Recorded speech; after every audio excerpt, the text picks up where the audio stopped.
Alaikum warahmatullahi wabarakatuh.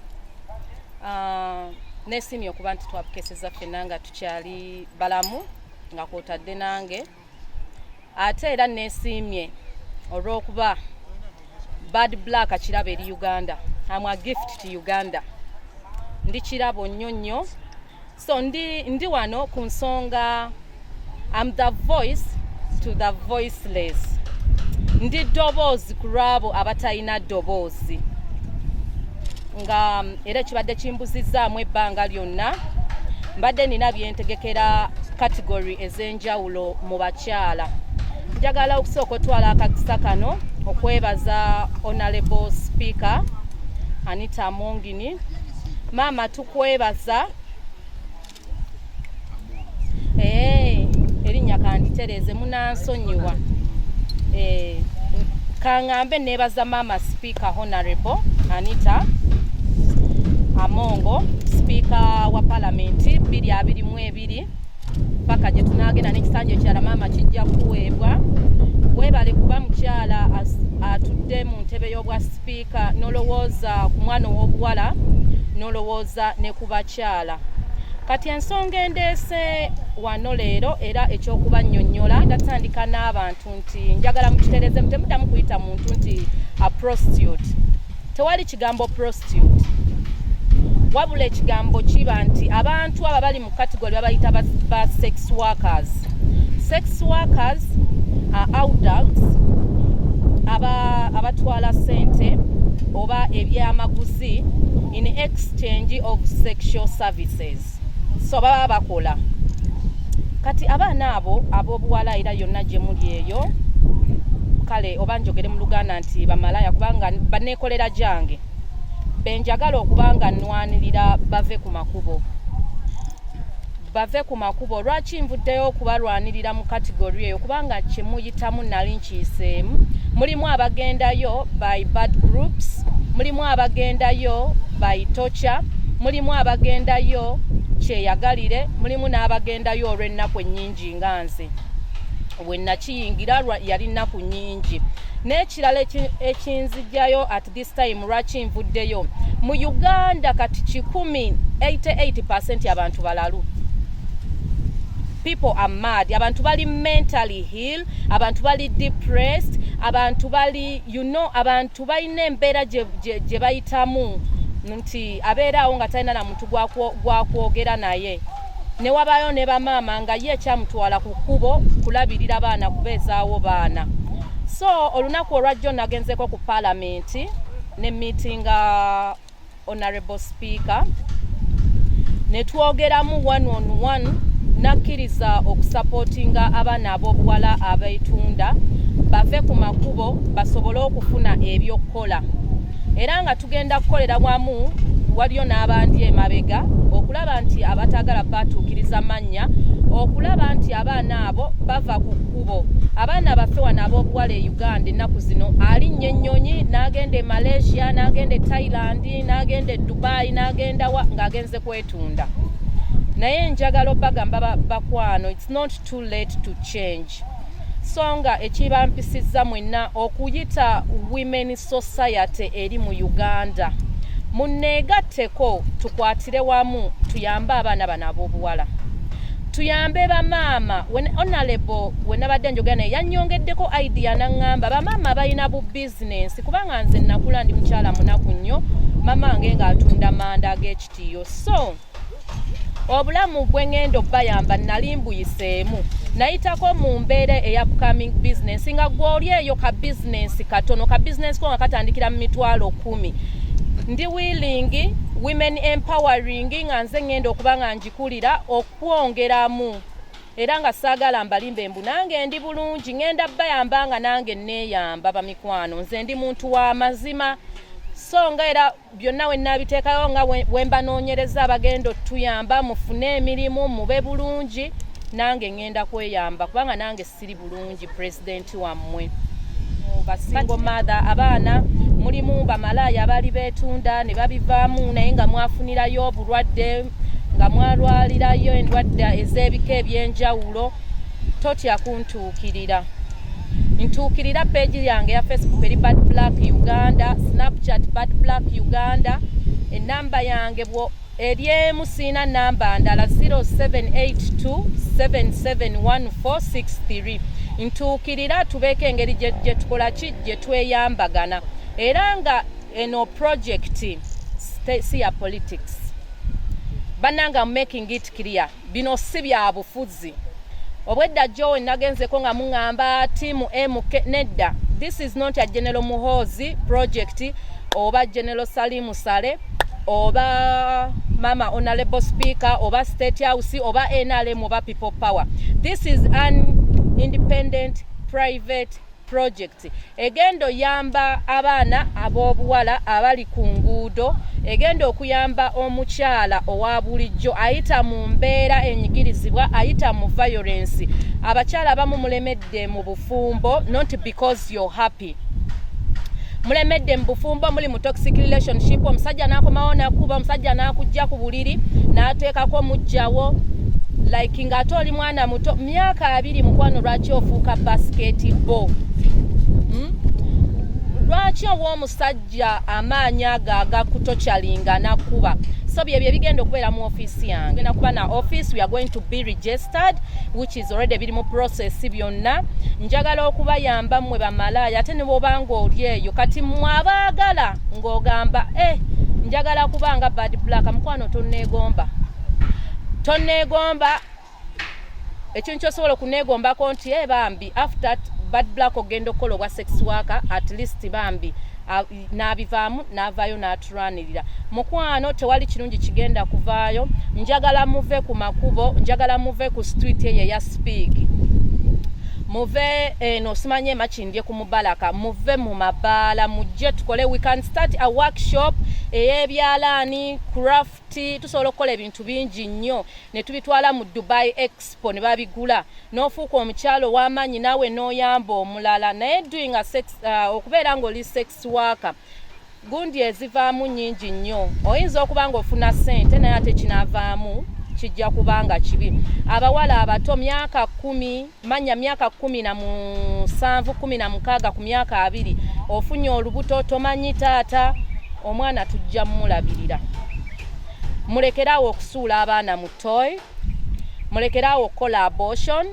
Ate byembagamba byonna mpitayo because nze am a mother of 4 children. N'abortion ze nakolako entonotono naye nali sinnakula sijja balimba nazikolako naye nga nayo process yamayi naye nina abaana bange bana nasobola okuva mu ebyo ebintu. I'm happy. So it's not too late omuntu okukyuka n'ogamba kati nkyuse kati this is what I want to be. Abakazi tuli b'amaanyi so mpita maama Jenati Museveni maama nkuyita ku board tuyamba abaana ab'obuwala. Omanyi Uganda we yatuuka kambabuulire buli muntu afa mugundi ye buli omu yeefaako naye nange njagala obbafaako. Bambi ngenda ne mbayitako ng'empewo nnyingi enkuba yatonye nga muli ku street ate omusajja ayimira buyimirizi wakulinnyisa emmotoka tomanyi gyakutwala oba agenda kuwayo nga sacrifice akutute takozesezza protector. Bintu bingi nnyo bambi nnumirirwa wamu nammwe era njagala obbagamba ndi wamu nammwe. Bannange we muba muzze nga mujoyininga bulungi nnyo neetaaga abantu okusooka njagala tandika n'abantu 300 sex workers nga mwe muli ne bamaama saagala mugire muyiike bangi njagala abantu 300 project etandike bwetyo naye ng'oli eyo nga munnange weekolera gijo biveemu ntuukirira baatuteereddewo ebigenda okukyusa obulamu bwaffe anti kati abawala nga gwali weekolera jange nga wagetinga infected naye nga tomanyi nawe otandikira kufuna ddagala. Ngenda gezaako tuukirira ebitongole bya AIDS nga taso mujja kujjanga ku office munone eddagala mufune mukene mufune obusera ebintu ebyo bigenda obbazimbulukusa buli just bulwadde sigamba nti enkomerere ebe ekoze eki ebe etuuse as long as neyo tugenda kusomayo ba mikwano so togamba bannange enzo bwa malaya nafunirayo obulwadde ensi yaggwa kanfe nakana n'okasuula mu ttooyi mukwana eyo depression gye tugenda okujjawo. I'm fighting this. Ngenda kutuukirira ebitongole as long as I'm still live sex workers. Muyina kati muyina omuntu obwegerero. Mwafunye obwegerero. So oye kale muntereze nze ni mukyala Muganda tunawo lunkaluubiriza. So kati woba oli ng'afunirayo obulwadde njagala okukutegeeza gojja funa ka special care. Ogenda funa special counseling. Tugenda tandika workshop ejja twala 7 days okutandika ne ku Wednesday eri private. Ate woba oli ng'ogamba maama bad black agenda kuntwala mu kamera. Mukwano kamera tezigenda kukkirizibwa mu gundi. Tugenda kuteekawo n'abasirikale ba ready top. Kamera tegenda kukkirizibwa ku workshop ate ebintu biri private. So bw'ojja n'ontuukirira tewali kamera nange sikkirizibwa simu njagala kuyambira eno. So ekindeese leero ku mawulire kubagamba nti eno project tekuyitako mukwano. Tugenda bakolera business ow'okwebaka bane tugenda bayamba tugenda I'm going to make sure mbu muli mentored muhiringe nga nange wennaona kubanga okuyimirira mu mpewo y'okukkubo nga si kyangu mukyala. Hey nedda limiti era nti kisinziira munnange era kati nze baddu akasinza kera ku macha nenfuna olubuto ne mululaba nenzaala omwana ne musuula ku parliament oba ne musuula ku state house. So omuntu oyo atuletera omwana ayina kubanga ali mu categories etwogeddemu ng'already ayita mu mbeera enyigirizibwa naye bamikwa tujja teekawo kiddagadeni y'abaana naye tetwagala mutusuulire baana nga ate olina obusobozi. Ate bakyala temujja munnange nga temuli ba sex workers mbumuzze olw'okuba ebintu muwulira bya bwereere. Njabaawula nze nkutunuulira na butunuulizi bwe nti nentegeera nti yes you're doing this professional kubanga malaya tabula. Nze bad black sibeerawo kweprovinga to clean myself. I don't come clean. Nze bad black seelungiya era ebitongole wennaaba mbituukiridde ebintu bibeera mu buwandiike. It's a paperwork, it's something they can investigate. Kubanga kibamu ne abaagala mbu kiri mu law firm weziri wano e Kampala. Being mbu nali ex-sex worker bagenda kuprovinga biki? What are they going to prove? So me I don't pretend. Sagala kubanga chesiri. I don't want to be someone else. Nze bad black era wengena mu office ya AIDS oba nengena mu company ya Taso era nja kuba straight ya wengamba I'm here for medicine ezaba ex sex workers ababuvaamu ne ba mama abatayina bwogerero ababadde banyigirizibwa. Yes, abantu abagamba mbunjagala bakozesa nze mwenna mukimanyi nti omutima omulungi guli munda munze. Mwenna mu Uganda mukimanyi omutima omulungi guli munda munze nti newe nafuna ziri sente z'omuzungu saalya nze kanayagalanga buli muntu abeere bulungi.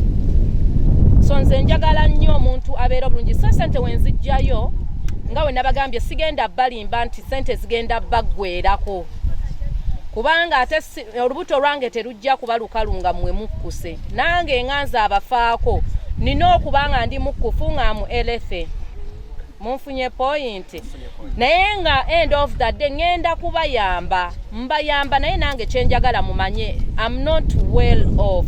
So nganze mba finding the solution mbayigidde. So nze omuyizi ayina okulya. So I'm the hunter naye njagala mwenna mubeere bulungi.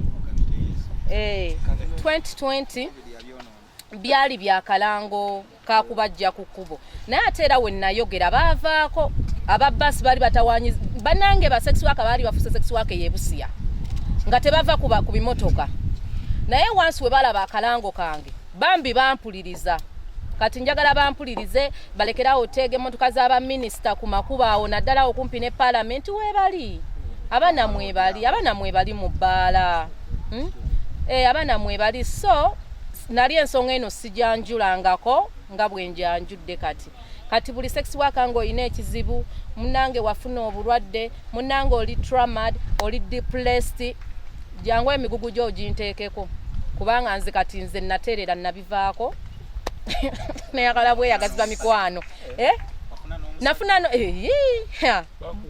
mukwano ndi muwoowe amagala lwakuba tezaali sente nyingi gyali mitwalo 10 naye nga ndi mukazi muwoowe bana 10 eze Uganda omwana w'abandi anti omusajja wange yansanga already enzadde abaana bana kati munange osinzira omusajja tomuseera mahali ayinza okwekuba n'odiba so namusaba mitwalo 10 kubanga nazaalako dda yansanga nzadde ensi ekubye nangumiikiriza pasiti mungi nnyo kidomola tewali bangi nnyo si bangi nnyo